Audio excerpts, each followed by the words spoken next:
On est de retour à donradiosport.com. On vient de parler avec Bernard Barré du gala de boxe de ce soir opposant à Dennis Stevenson à Donovan George. Comment important pour Dennis Stevenson.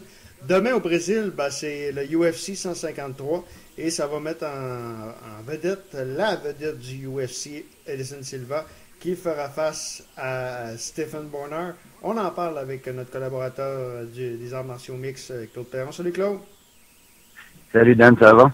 Oui, ça va bien. Claude, avant de parler du UFC 153, il y a eu une nouvelle qui est tombée il y a quelques jours. C'est Interbox qui se lance dans les arts martiaux mix, dans la promotion des arts martiaux mix. Est-ce que, on sait qu'ils n'ont pas beaucoup de boxeurs, puis ça, je déplore ça un peu du côté d'Interbox. Lucien Boutet, si Lucien perd et il n'y a pas beaucoup d'avenir, Pierre-Olivier Côté est sur le carreau un petit peu. On s'est lancé dans les arts martiaux mix. Penses-tu que c'est une bonne nouvelle pour le sport au Québec? Oui, mais en fait, c'est plus le Tristan et Firaz Zahabi qui se sont lancés en promotion, puis là, ils ont fait ça, ils ont décidé en tout cas pour le premier événement ou peut-être les prochains, je sais pas c'est quoi le contrat exactement, mais là, ils se sont associés avec Interbox. Oui. Mais en fait, c'est surtout une promotion qui va servir à faire battre les gars de l'équipe Zahabi, parce que lui, il y a beaucoup de gars à son gym, là. Puis, faut qu'ils les fassent battre le plus souvent possible. Fait qu'ils font une ligue pour, entre autres, faire battre, que le combattant combatte plus souvent. Puis, OK. plus petits que, bon. Mais Claude, t'en as, toi, justement, t'es un espèce de gérant, d'entraîneur ici à Ville-Saguenay pour les combattants. Penses-tu Oui. que pour le sport, pour les jeunes combattants, même ici au Saguenay, penses-tu que ça peut être d'avoir un promoteur aussi sérieux qu'Interbox, c'est une bonne c'est une belle, c'est un beau débouché pour les jeunes qui veulent pratiquer ce sport-là? C'est difficile à dire, Danny. C'est comme je te dis, ça dépend c'est quoi le but. C'est une ligue de développement pour les gars de Tristar. Ben oui, mais c'est parce que tu sais, t'en veux pas tes gars servir de chair à canon non plus, là. OK. Eux autres, là, ils ont les meilleurs au monde qui vont s'entraîner là, puis là, c'est pas nécessairement tous des combattants professionnels de niveau, tu sais, de niveau canadien, là, qui vont, ou niveau provincial, puis qui débutent, qui vont aller se battre contre ces gars-là, qui sont entraînés vraiment comme des professionnels, là, avec les meilleurs au monde. Bon, j'ai hâte d'avoir les match-ups. OK.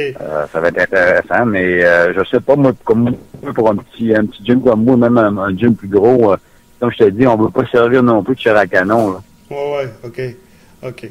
Donc, Mais oui, c'est bon, tu sais, dans l'ensemble, c'est bon, là, je te parle plus, nous, on parle plus stratégiquement parlant, puis tout ça, mais c'est bon pour l'ensemble, parce que c'est sûr que c'est quand même deux groupes sérieux, tu sais. OK. Il n'y a pas de doute là-dessus. Donc, demain, le UFC 153, Edison Silva n'a plus besoin de présentation, fera face à Stephen Bonner. Est-ce que Bonner peut donner une bonne opposition à Edison Silva?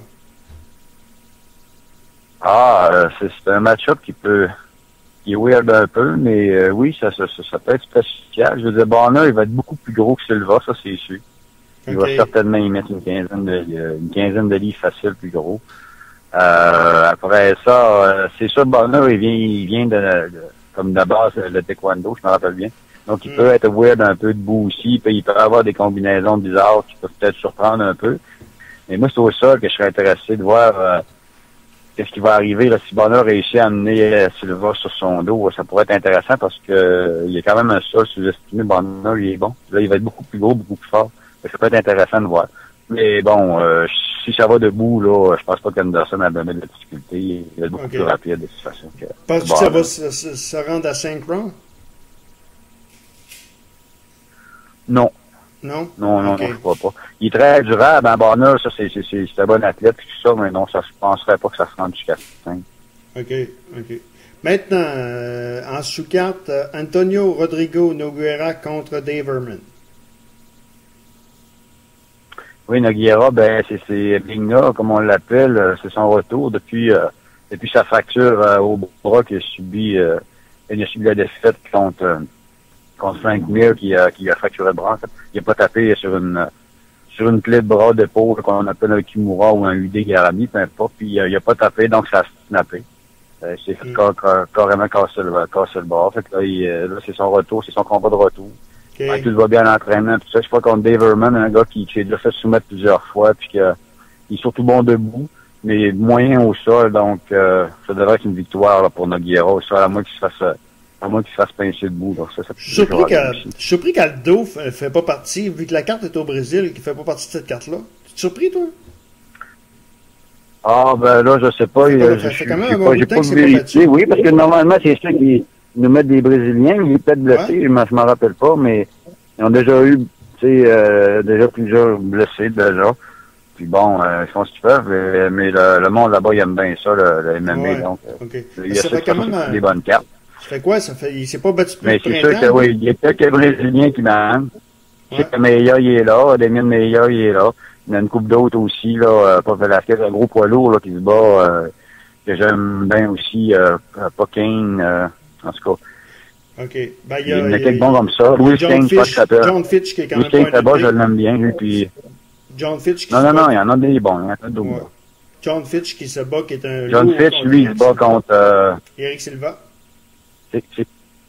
Ouais, son adversaire, c'est ça.